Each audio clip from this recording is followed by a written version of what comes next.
Figaro Radio. Le Talk Décideur.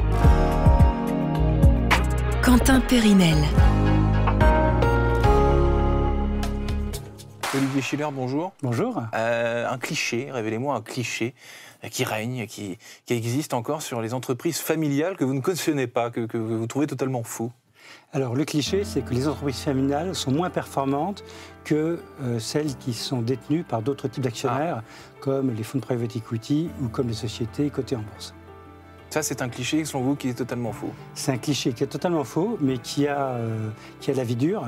Et donc c'est pour ça que nous avons créé une chaire sur les entreprises familiales pour faire des recherches, pour montrer nos performances financières, extra-financières, également tout ce que nous apportons au territoire sur lesquels nous sommes implantés. Chaire que nous avons lancée avec l'université de Paris-Dauphine, un centre d'entreprises mécènes, Septodon, la BNP et d'autres entreprises familiales. Bonjour à tous et bienvenue au Talk Décideur du Figaro avec aujourd'hui en face de moi Olivier Schiller, CEO de Septodonte, mais pas que, vous venez de nous décrire une autre de vos casquettes. Vous êtes CEO depuis 11 ans, mais vous êtes dans l'entreprise familiale depuis 1995, vous étiez alors directeur financier, je crois. Septodonte, c'est la seule entreprise que j'ai vue sur votre profil LinkedIn. Est-ce que c'est vrai? Ou alors est-ce que vous avez travaillé ailleurs, en extérieur, si je puis dire? Non, alors c'est pas vrai, parce que d'abord, donc j'ai fait des études d'ingénieur, ensuite j'ai fait mon service militaire dans la marine, j'étais officier embarqué à bord d'un sous-marin nucléaire danseur d'engins. D'accord. C'est un service long, mais qui me permettait de faire des choses plus intéressantes. Et ensuite, j'ai obliqué vers le métier du conseil chez Arthur Andersen, qui s'appelle maintenant Accenture. Et ensuite, j'ai fait un MBA à HEC avant de rejoindre l'entreprise familiale. Donc quelques offres qui ne sont pas sur votre compte LinkedIn. Une entreprise, donc cette fois je parle de Septodonte, qui depuis 1932 se targue d'être à la pointe dans l'industrie pharmaceutique dentaire. Vos enjeux business aujourd'hui, c'est quoi sur cette industrie de niche particulière qui est assez peu, qui concerne tout le monde, mais qui est assez peu grand public finalement? Alors, vous et le grand public êtes clients sans le savoir, puisque grâce à nous, vous n'avez pas mal aux dents quand vous êtes chez le dentiste. Il y a quelques centaines d'années, il y avait donc les cabinets dentaires, c'était des espèces de diligences tirées par des chevaux avec un orchestre qui jouait au-dessus pour couvrir le cri des patients.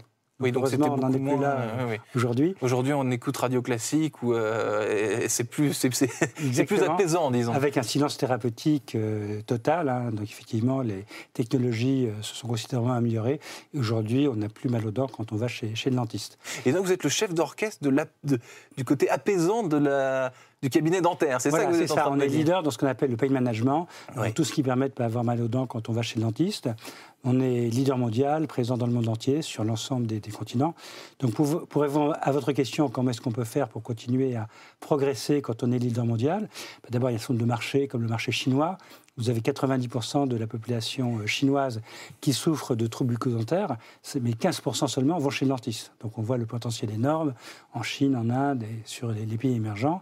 Et puis aussi, il faut innover sur les marchés plus matures pour continuer à apporter un plus thérapeutique aux patients. Ça, c'est sur la partie de notre cœur de cible. Mais on a également deux autres métiers. On a un métier qui consiste à fournir aux chirurgiens dentistes le maximum de produits dont il a besoin. Alors, on n'est pas leader mondial, on a développé des technologies très, très innovantes. Et puis ensuite, une fois que vous produisez 2 millions de cartouches anesthésiques tous les jours, vous pouvez très bien remplir de l'insuline, du Covid, etc. Ça contre le Covid. Et donc, on a fait un partenariat grâce au gouvernement canadien qui nous a financé pour étendre notre usine canadienne. Et nous allons fabriquer pour Moderna, faire ce qu'on appelle le fill and finish, c'est-à-dire le conditionnement final, des vaccins contre le Covid pour le Canada. D'accord. Donc finalement, pas seulement... on parle des dentistes, etc., mais ça va plus loin, quoi. Vous faites des pas de côté, parce que l'industrie pharmaceutique, on peut bifurquer facilement, disons. Oui, alors ce qui est important, c'est d'avoir bien en tête cette espèce de matrice où on est fort sur un marché donné avec des produits donnés. Donc pour se diversifier, pour croître, il faut croître sur des marchés qu'on connaît bien, le marché dentaire avec de nouvelles technologies, ou alors utiliser ces technologies pour progresser sur d'autres marchés. Et le marché de pharmaceutique, de façon globale, progresse rapidement. Et la forme galénique qui progresse le plus rapidement, c'est l'injectable. Et donc on pense qu'on a un rôle à jouer en Amérique du Nord, peut-être demain dans le reste du monde. Parce que vous évoquiez justement, c'est intéressant, vous évoquiez l'innovation en allant chercher, vous parliez de la Chine, des business à fort potentiel, mais l'innovation sur le produit, est-ce que, parce que avoir moins mal aux dents, est-ce que c'est la même recette pour caricaturer, ou alors est-ce qu'on innove aussi sans cesse à ce niveau-là sur le produit? Il y a énormément d'innovation. Je vous donne un exemple. Quand vous avez une carie profonde, quand la pulpe est exposée, c'est une image un peu douloureuse, mais ça existe. Hein. Normalement, il faut dévitaliser la dent. Dévitaliser la dent, vous enlevez la pulpe et tous les vaisseaux sanguins qui permettent d'irriguer la dent. Et à partir du moment où elle est dévitalisée, la dent est morte, elle va finir par casser. C'est très difficile de mettre un produit contre la pulpe parce qu'il y a des réactions inflammatoires.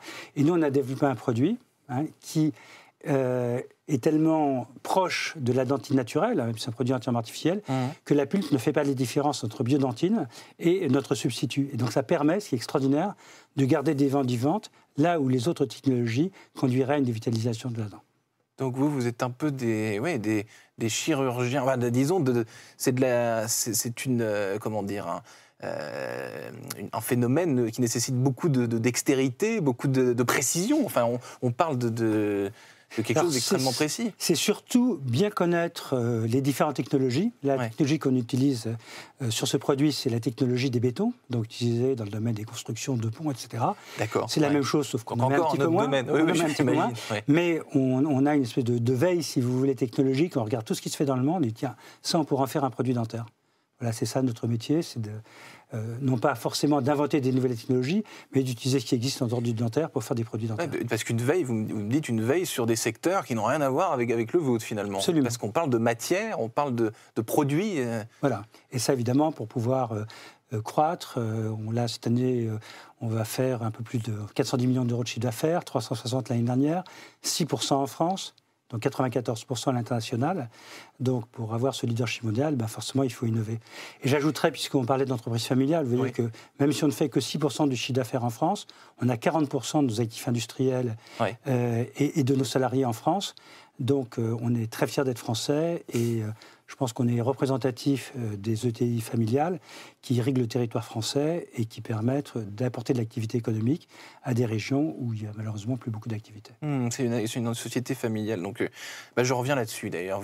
Cette société a été fondée par vos grands-parents, donc en 1932, je disais tout à l'heure. Est-ce que vous avez été biberonné à Septodonte, si je puis dire? Est-ce que tout petit déjà, vous étiez l'élu, entre guillemets? Alors, j'ai été l'élu parce que quand j'étais bébé, j'ai étranglé tous mes frères et sœurs pour qu'il n'y ait pas de concurrence. En fait, j'étais fils unique. Donc, alors, je me suis jamais dit que forcément je finirais, que j'irais chez Septodon. Mais c'est vrai que j'étais très sensibilisé à l'entreprise familiale. Et le jour où le bras droit de mon père a décidé de partir à la retraite, je me suis dit, ce que je fais ailleurs, c'est bien, mais il y a un potentiel énorme. Vous êtes devenu le bras droit de votre père. Et donc voilà, donc je suis devenu le bras droit de mon père, qui a vraiment... Ce qui est très spécifique chez Septodon, c'est ce côté international, si vous voulez.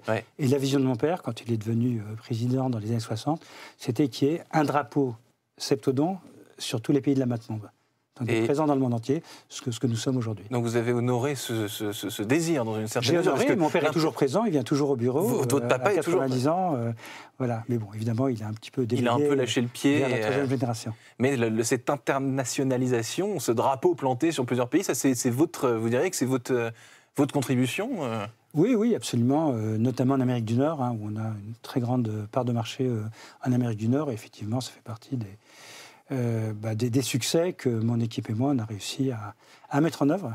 La transmission père-fils, d'un point de vue professionnel, est-ce que ça a débuté à table? Est-ce qu'on parlait beaucoup de boulot à table chez les Schiller? Ou alors est-ce que ça a commencé quand vous êtes devenu son bras droit, pour caricaturer? Non, ça a commencé très tôt. Moi, je me souviens, quand j'étais gamin, on allait au racing à la Croix-Catlan, et puis il y avait son avocat qui était aussi au racing. Je me souviens de réunions qu'on avait.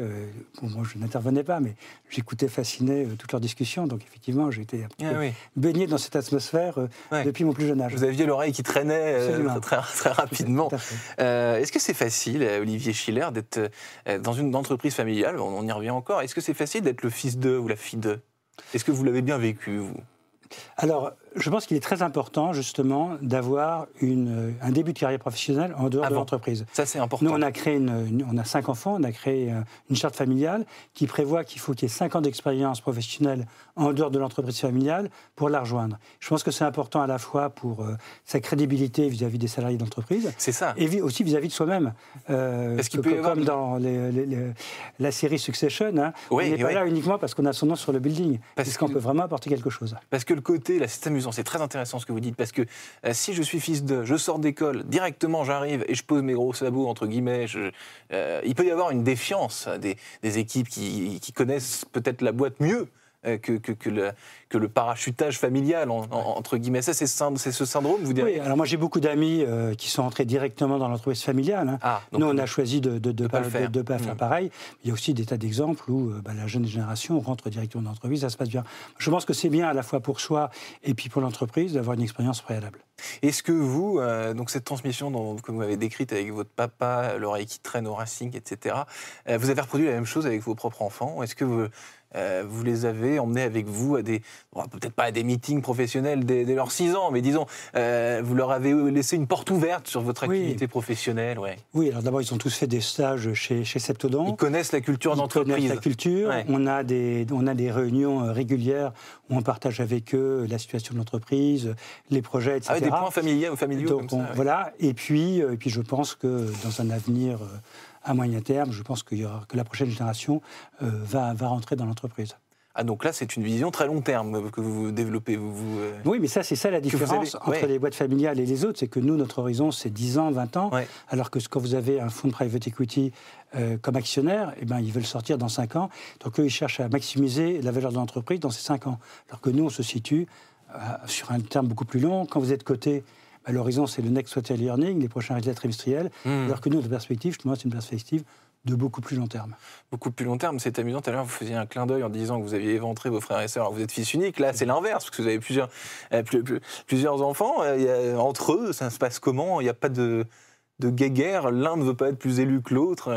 Non, ça se passe bien. Bon, il n'y en a aucun qui sont dans l'entreprise. Ceux qui viendront, qui souhaiteront rejoindre l'entreprise, pourront le faire. Après, savoir quelle carrière chacun fera, ça dépend. Et vraiment, mon épouse et moi, et mon épouse est prof de droit, donc elle connaît bien la dynamique des entreprises familiales. Vraiment, on porte énormément d'attention justement à ce qu'il n'y ait aucune inimité qui puisse être créée par quelque situation que ce soit, en particulier par l'entreprise. Il nous reste 30 petites secondes. Olivier Schiller, si vous ne faisiez pas ce job aujourd'hui, vous feriez quoi? Est-ce que vous avez une carrière idéalisée, un rêve de gamin totalement farfelu? Écoutez, en 2020, j'ai été nommé ambassadeur aux ETI par le président de Macron, qui a réuni 500 chefs d'entreprise. Donc on était 2, une magistrate de la Cour des comptes et moi, et pendant 2 ans, j'ai travaillé avec l'administration, avec les politiques, et je trouvais ça passionnant. Et voilà, c'est sans doute ce que j'aurais fait, c'est sans doute la vie publique, c'est quelque chose, un monde que je trouve fascinant. Olivier Schiller, CEO de Septodont, merci infiniment d'avoir répondu à mes questions pour le Talk Décideur du Figaro. Je vous souhaite une excellente fin de journée. Merci Quentin.